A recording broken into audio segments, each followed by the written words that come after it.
ไปส่งค่ะไปส่งพี่น้องมาปล่อยดังหมดดังเสียงค่ะเนาะปล่อยดังเสือขาวเขาลุยยังหักสื่อเศร้าสื่อห้องว่ายังหมกคืนในเสียวยันนับยำทิ้งพุทธธรรมสังฆาอริยตัวสมัยอ่อนตังเสียวเลยยันนับยำถึงผู้ปกป้องเป็นปล่อยดังหมดดังเสียงเลยอีปาดังพี่น้องสตันหน้าเขาเศร้าอีปาดังพี่น้องน้องเปียวเขาในอะไรฮอตเหี่ยวมาในสับผังปังไปคำอะไรขึ้นในด้านมานั่งดูยิงฮักสื่อสาวซื้อห้องวายุหมูคือในสียาวย้อนแล้วเขาสงสัยความเสด็จตรงตาฮักถึงพี่น้องมาปล่อยจังหมดจังเสียงสังวามีตีพิษตีเปิงตีเฮงตีกึ่งตีเลื่องซึ่งตีอันนำถูกเมียนใส่พี่น้องเขาบนไหนซึ่งแคนต่อรถบางครั้งปล่อยบางครั้งป่าปันดูแลกันเตาดูยิงฮักสื่อสาวซื้อห้องวายุหมูคือเสียกำขาวเหมือนสูงค่ะ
ยิงข้าก็เลยพิตาวาสี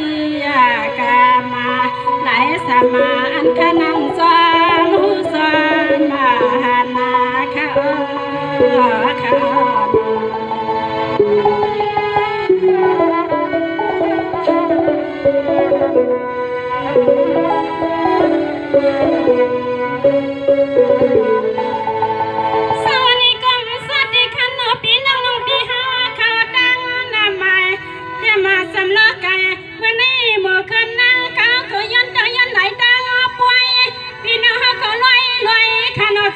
เปียเนียดพังกลางขยันกันขนอ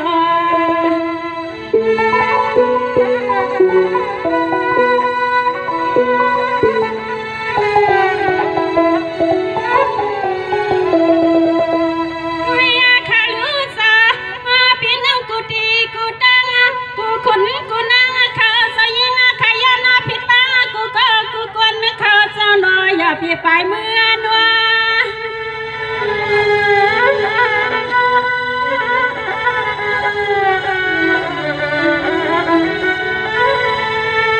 ยินดีด้วยกันค่ะดูนอพี่น้องดังเสียงเจ้าสุดจะเฮาเข้าอันกันวนเปียขนาดเจ้าเนาะซึ่งให้ผมก็บ่เลยแค่มาสาใจจึงสร้างอะไร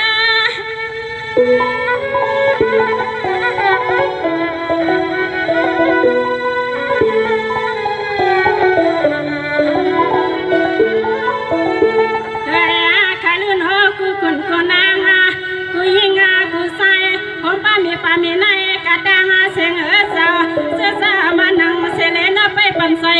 แห้งซาเสเลสุกาไปปั่นใส่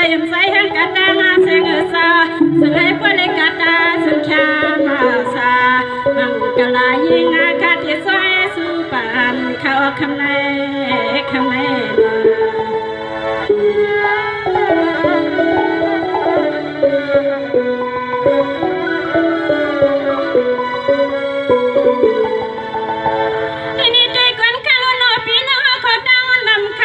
สำลักไก่